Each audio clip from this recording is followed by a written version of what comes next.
Steady incremental growth for SEG and for exploration geophysics continued, but beginning in the mid-1980s, technological advances became almost constant and continue today. In terms of industrial application, the industry has always pushed the use of computing, and as computing's gotten better, we've figured out things to do with it. What we do is we look into our bag of tricks and we take some existing pieces and construct them or reconstruct them, put them together in different ways to apply to new problems. And so I view it as kind of, we've got a toolbox and we got called in for a job, and you step back and you figure out what's in your toolbox, and that every few years those problems change because our world around us is changing, both in terms of what types of geophysics we're practicing, be it engineering, environmental, or resource-based, and the need for resources has changed. The kinds of resources we need have changed. Where they're still left changes. So I think that's, and political climates change. It's not only the technology that's changing, it's also the way service companies and oil companies interact. It's a question of who does the research, who develops the new technologies. So the role of different people and different organizations within the technology is changing. So the changing is partly the technology and it partly the organization that wraps around the technology. In 1982, SEG first published what was to become the organization's most widely read publication, The Leading Edge. When The Leading Edge got started, it started sort of slowly with those general articles and this and that, but then suddenly people started putting in these case histories. And if you look at The Leading Edge today, you find that that's almost exclusively what is there, the results of this work, rather than the technical aspects of it. It's more like a magazine type of publication which informs the members of what's going on in the field. The Leading Edge is the tool that probably provides the unity or the unifying nature of our society. It is the way that currently we most effectively communicate to all of our members. By just reading this is not only fun, because it's like reading Wall Street Journal. It's something that you receive every month for free. So you read it, you learn a lot from there, and you don't have to spend a penny for it. So that helps in your education as well, because you know exactly what is hot in the industry at that moment, and then that opens your mind in where you want to focus in the future for your studies. The Leading Edge really does stand up to its name. It picks up new topics and has special issues devoted to them. Very, very good journal. Very good indeed. In 1985, SEG constructed a new business office, the Geophysical Resource Center. This building was named the Cecil and Ida Green Tower the following year.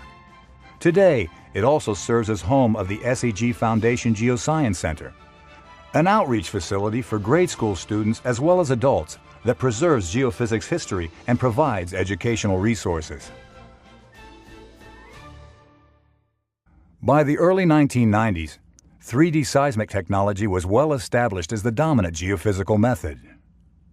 I remember talking in the early 90s to somebody who had just retired from the industry as an independent oil man, and he said, "You know what my biggest regret is?" And I said, "What?" He said, "That I missed 3D seismic." He said it would have been great. And of course, it didn't happen overnight. It took time to develop, and it took time to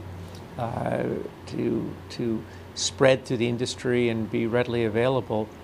But it added a whole new capability in terms of accuracy, skill, understanding of the subsurface that just hadn't been possible before. The current role of 3D seismic technology as the most important technique in applied geophysics, particularly in petroleum orientations, is because of the dramatic improvements it has made in subsurface imaging when compared to its 2D predecessor.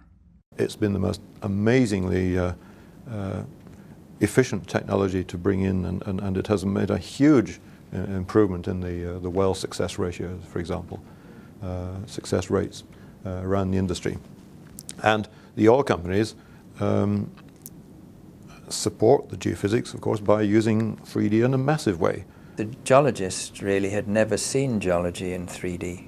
They can look at a cliff or they can look at a eroded plain and they can see that. And when we started to see things in 3D, you know, the fault patterns were completely different from some of the things that were thought.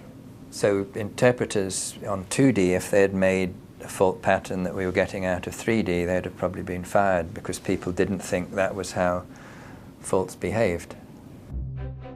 There were also other major technological advances in the 1990s. Depth migration, amplitude variation with offset, geostatistics, coherence technology, and the widespread use of workstations with high-resolution graphics that resulted in a significant shift in the focus of the petroleum-oriented geophysicist, regardless of where he or she was physically located. Migration was a black art 30 years ago. It was also done in laboratories. To get to where we are today with not only pre-stack depth, but to go to wave equation migration, which is now possible. These are extraordinary things. SEG has always been an international and a global society from the beginning. But I think the exciting part that we're seeing now is the increased level of participation of people around the world. Our prospect area in China are mainly in the desert, Gobi, mountainous, and a transition zone. Both Chinese geophysical company and Western geophysical company has accumulated the experience in those areas. Through the technical exchange, the people can share the experience each other. In China, almost all the important oil and gas fields have been found by reflection seismic. So we can say, no reflection seismic, there's no modern petroleum industry.